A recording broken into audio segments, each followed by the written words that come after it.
An aircraft compass system is designed to detect the Earth's magnetic field. And as we have seen, requires the horizontal component only. The vertical component introduces errors, and one way to overcome these is to pendulously mount the detector unit. Unfortunately, there are also other influences that can diminish the compass accuracy. The compass is also sensitive to other magnetic fields. For instance, those generated by electrically driven instruments and metallic objects within the aircraft. These secondary magnetic fields can cause the compass to deviate away from magnetic north. Such distortion of the actual compass reading is referred to as deviation. Deviation can be determined for each aircraft, and this is calculated for each individual aircraft by the manufacturer and by licensed engineers periodically. If the amount of deviation is known, compensation can be made to allow for these inaccuracies.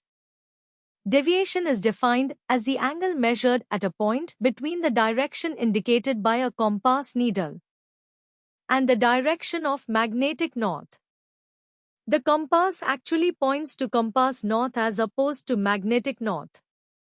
However, compass north is not a geographic location. It is merely magnetic north that is affected by local magnetic influences within the aircraft.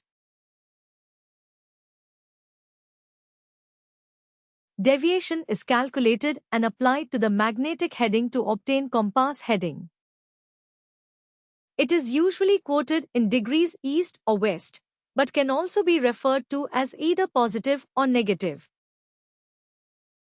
The compass deviation is recorded on a deviation card, and an example of this can be seen on screen. The deviation value is usually recorded over several headings. The example here shows a deviation for every 30 degrees of heading. To determine deviation, engineers carry out what is called a compass swing, where the actual magnetic heading is compared to the aircraft indication of magnetic heading. Consider an aircraft on a true heading of 100 degrees. We will use a variation of 25 west. Variation is west, so magnetic will be best. We add 25 degrees. The magnetic heading will therefore be 100 plus 25. 125 degrees magnetic.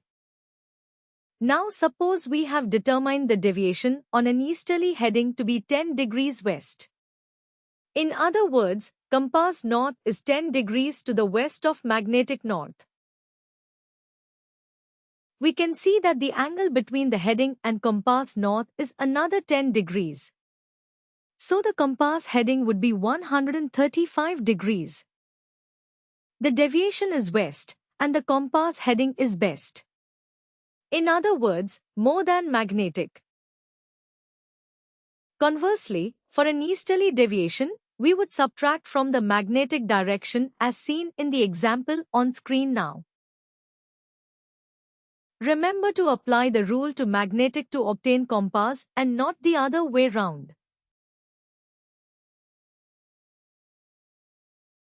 We have seen how to apply both variation and deviation in order to obtain compass heading. It is important to apply the correct values in the correct sense and to the appropriate criteria. A simple way to remember all of this is as follows. Cadbury's, dairy, milk, berry, tasty. Remember CDMVT. We will work from right to left and apply the west is best, east is least rule. Suppose we have a true heading of 100 degrees and a variation of 7 degrees west. The magnetic heading would therefore be 100 plus 7 degrees as west is best, 107 degrees magnetic. we will use a deviation of 2 degrees east. East is least, so the 107 degrees magnetic becomes 2 degrees less, 105 degrees compass heading. It is possible to have a deviation written as plus or minus. In this example, to east could be expressed as +2.